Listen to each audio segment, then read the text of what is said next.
Shalom anak-anak sekolah minggu yang kekasih di dalam Tuhan Yesus. Tuhan baik menolong kita sepanjang minggu ini. Amin ya.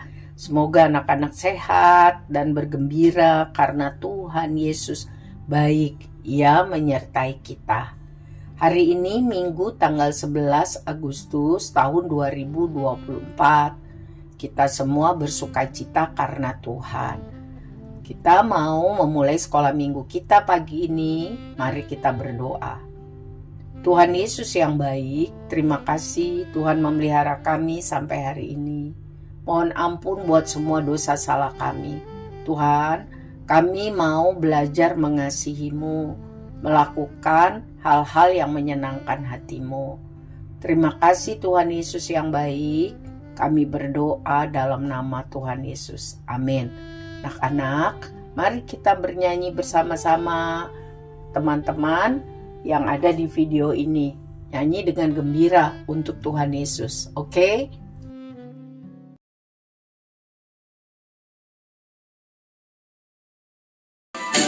Betapa baiknya Engkau Tuhan, kasih-Mu tiada berkesudahan.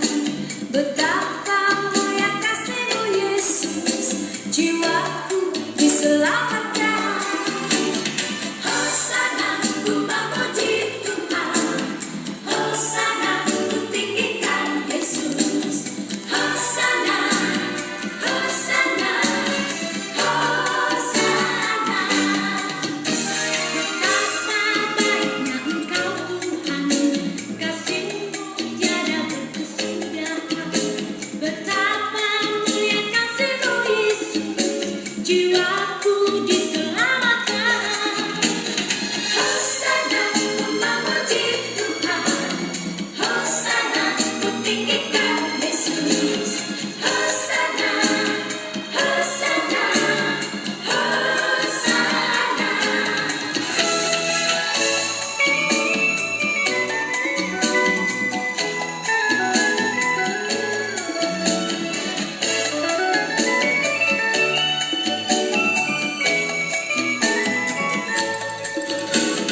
Hosana ku memuji Tuhan, Hosana ku tinggikan Yesus. Hosana, Hosana, Hosana. Hosana ku memuji Tuhan, Hosana ku tinggikan Yesus. Hosana, Hosana, Hosana. Nah, selesai bernyanyi, kita akan mendengar firman Tuhan. Oh iya, sebelumnya, ada yang berulang tahun minggu ini? Kalau ada, selamat ya. Semoga tambah besar, tambah pintar, tambah diberkati Tuhan, menyenangkan hati Tuhan. Hebat, hebat, hebat. Puji Tuhan. Nah, hari ini kita akan mempelajari Kisah Para Rasul 14. Mari buka Alkitabnya. Tolong diperdengarkan Alkitab bersuara supaya kita semua, guru, orang tua, dan anak-anak sekolah minggu dapat mendengar firman Tuhan dari kitab Kisah Para Rasul 14. Perhatikan ya dengan sungguh-sungguh supaya mengerti dan menjadi bisa melakukan firman Tuhan ini. Tuhan Yesus memberkati. Kisah Para Rasul 14 ayat 1 sampai ke 28.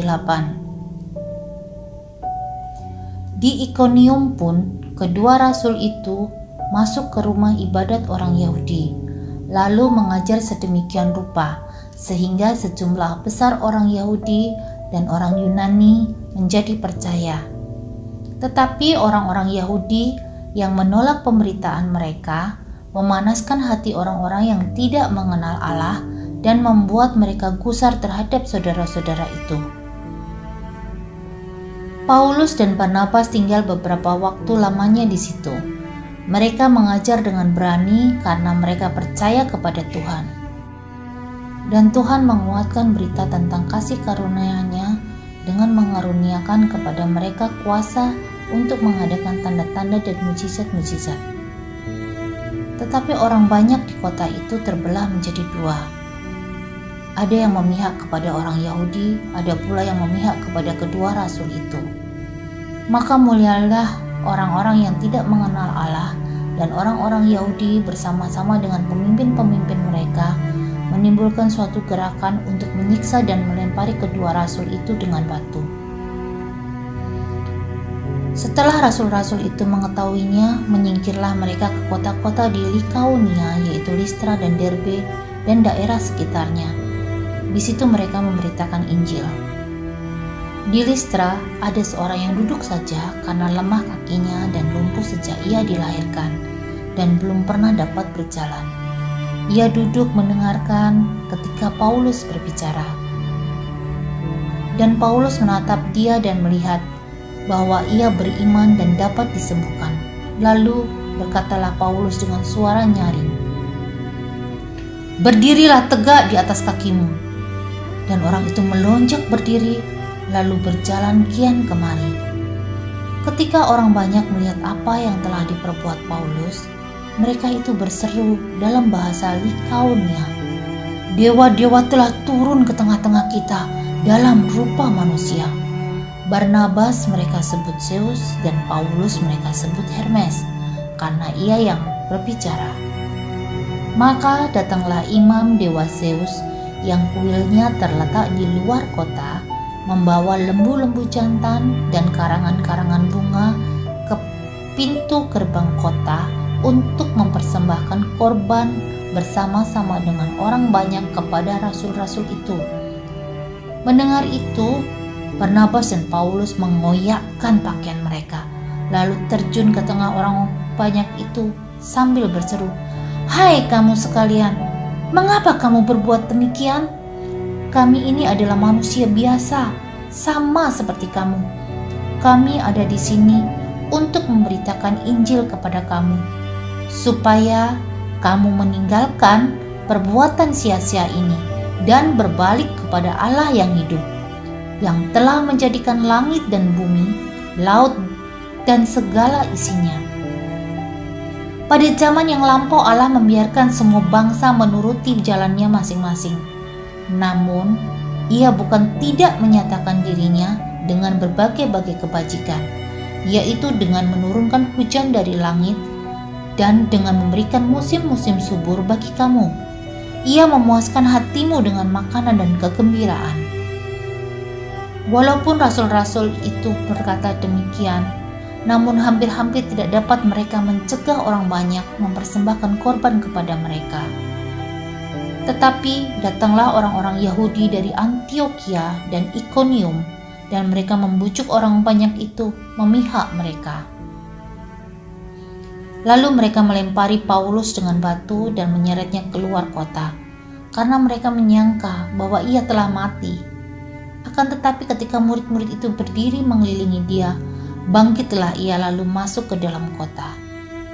Keesokan harinya, berangkatlah ia bersama-sama dengan Barnabas ke Derbe, kembali ke Antiokhia. Paulus dan Barnabas memberitakan Injil di kota itu dan memperoleh banyak murid. Lalu kembalilah mereka ke Listra, Ikonium, dan Antiokhia. Di tempat itu mereka menguatkan hati murid-murid itu dan menasihati mereka supaya mereka bertekun di dalam iman dan mengatakan bahwa untuk masuk ke dalam kerajaan Allah kita harus mengalami banyak sengsara. Di tiap-tiap jemaat, rasul-rasul itu menetapkan penatua-penatua bagi jemaat itu, dan setelah berdoa dan berpuasa, mereka menyerahkan penatua-penatua itu kepada Tuhan, yang adalah sumber kepercayaan mereka. Mereka menjelajah seluruh Pisidia dan tiba di Pamfilia. Di situ mereka memberitakan firman di Perga, lalu pergi ke Atalia di pantai. Dari situ berlayarlah mereka ke Antiokhia. Di tempat itulah mereka dahulu diserahkan kepada kasih karunia Allah untuk memulai pekerjaan yang telah mereka selesaikan. Setibanya di situ, mereka memanggil jemaat berkumpul.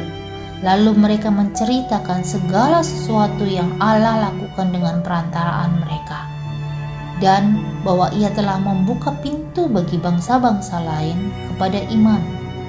Di situ mereka lama tinggal bersama-sama dengan murid-murid itu. Nah, sesudah kita mendengar dan membaca firman Tuhan dari kitab Kisah Para Rasul 14, kita tahu bahwa Paulus dan Barnabas memberitakan Injil, kabar baik tentang Tuhan Yesus. Dia satu-satunya Tuhan dan Juru Selamat. Ke Ikonium, ke Listra, dan Derbe. Banyak persoalan yang harus mereka hadapi karena ada orang-orang yang tidak suka waktu mereka memberitakan Injil. Ya, mereka mau menggagalkan kehendak Tuhan itu. Mereka mau melempari, membunuh Paulus dan Barnabas, menyiksa, menganiaya, menolak, bahkan menyeret keluar kotak, ya. Sampai mereka pikir Paulus dan Barnabas meninggal. Tetapi walaupun banyak persoalan, tantangan karena memberitakan Injil, lihat, Paulus dan Barnabas tidak putus asa, tetap semangat karena Roh Kudus, rohnya Tuhan Yesus, menolong dan menghibur mereka. Jadi mereka tetap semangat memberitakan Injil.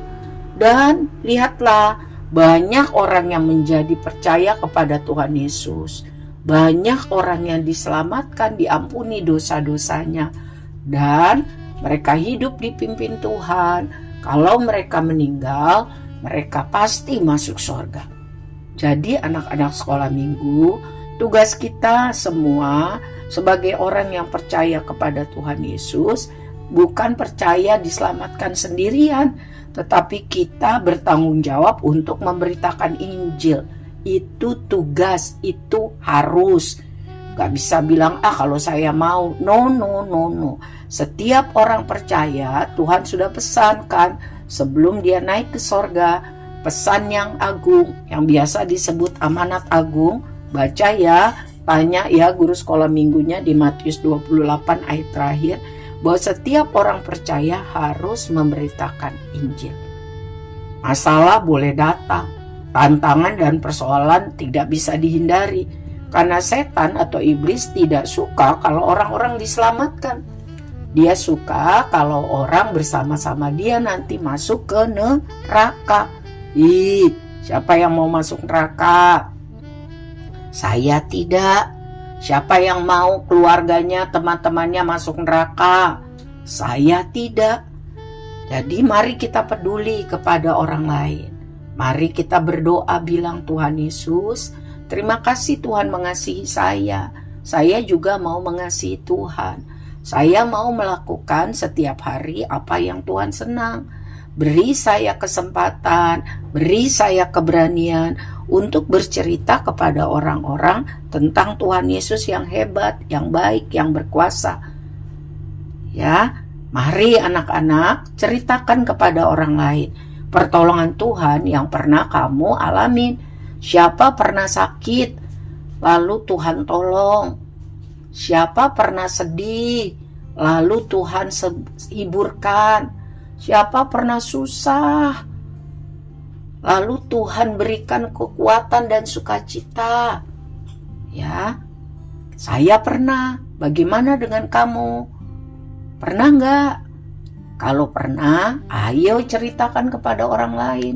Mulai dari keluargamu. Lihat apakah keluargamu semua sudah sungguh-sungguh mengasihi Tuhan, sudah sungguh-sungguh setia kepada Tuhan. Kalau belum, itu ceritakan kepada mereka tentang Injil, tentang kasih Tuhan.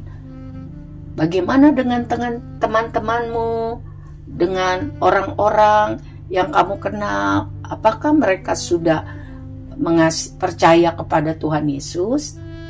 Apakah mereka tahu bahwa jalan ke sorga satu-satunya hanya melalui Tuhan Yesus? Kalau sudah, haleluya. Kalau belum, Itu tugas tanggung jawab kita, nak. Jadi dari kecil, mari berdoa kepada Tuhan setiap hari. Bilang seperti ini, Tuhan Yesus, saya sayang, saya cinta Tuhan Yesus. Karena Tuhan Yesus sangat baik. Tuhan Yesus mati menyelamatkan dosa saya. Tuhan Yesus naik ke sorga untuk menyediakan tempat buat saya. Tuhan Yesus baik. Saya mau melakukan kehendak-Mu. Saya mau cinta Tuhan. Beri saya keberanian dan kesempatan untuk menceritakan kepada orang tentang Tuhan Yesus setiap hari. Itu kamu lakukan, nak. Kamu bilang sama Tuhan Yesus setiap hari. Nanti kamu akan lihat. Sampai masa tuamu, sampai kamu besar, sampai kamu tua, Tuhan akan menolong kamu. Masalah boleh datang bergantian, tetapi penyertaan Tuhan akan dirasakan bagi setiap orang yang sungguh-sungguh mengasihi Tuhan. Kalau kita mengasihi Tuhan, berarti bukan cuma ngomong doang, karena berarti melakukan hal-hal yang Tuhan senang. Apa sih yang Tuhan senang? Tuhan senang kalau saya dan kamu melakukan firman Tuhan.